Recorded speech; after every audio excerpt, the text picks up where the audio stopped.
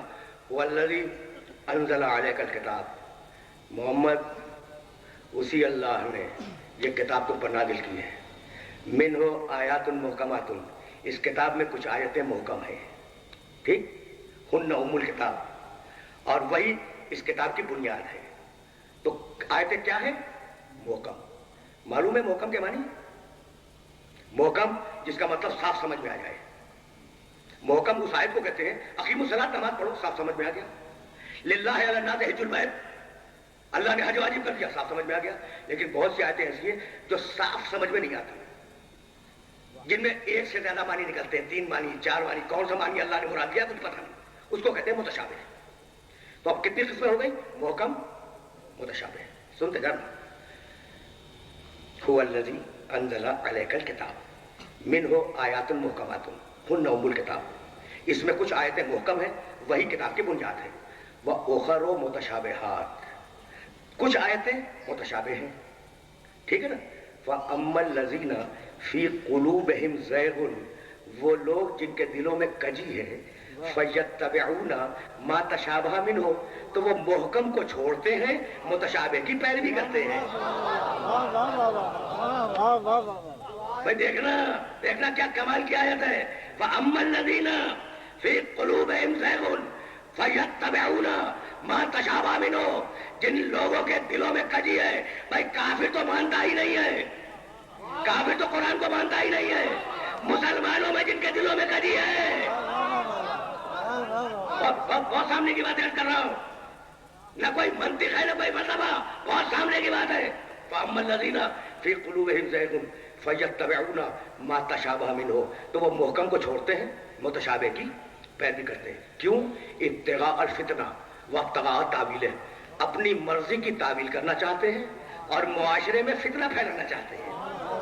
تو ہر مفسر پہ اعتماد نہ کرنا، کون کہاں فتنہ پھیلا دے کچھ پتا نہیں۔ پہنچ رہی ہے نا بات؟ پہنچ رہی ہے۔ وَمَا يَعْلَمُ تَأْوِيلَهُ إِلَّا اللَّهُ وَالرَّاسِخُونَ فِي الْعِلْمِ، حالانکہ ان آیتوں کی تعویل کو فقط 2 جانتے ہیں، اللہ اور راسخون فی العلم۔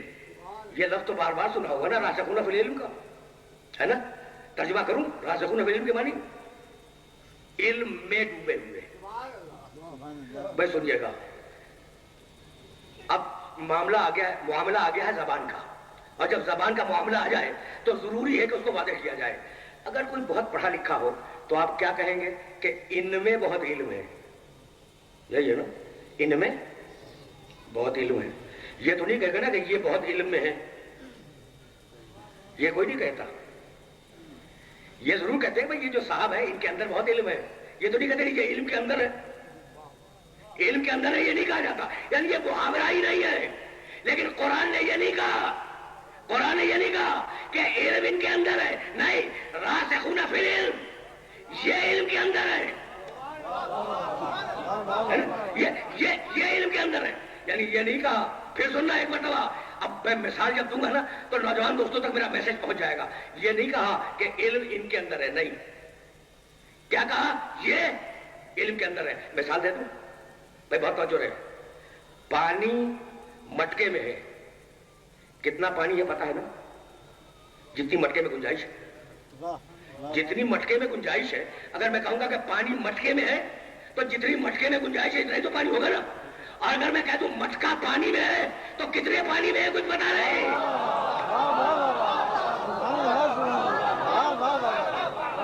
بہت صحیح نا بات؟ اب کتنا پانی ہے پتا نہیں۔ بھائی توجہ ہے، تو یہ وہ لوگ نہیں ہیں، توجہ، یہ وہ لوگ نہیں ہیں جن کے اندر علم ہے، یہ وہ ہے جو علم کے اندر ہے۔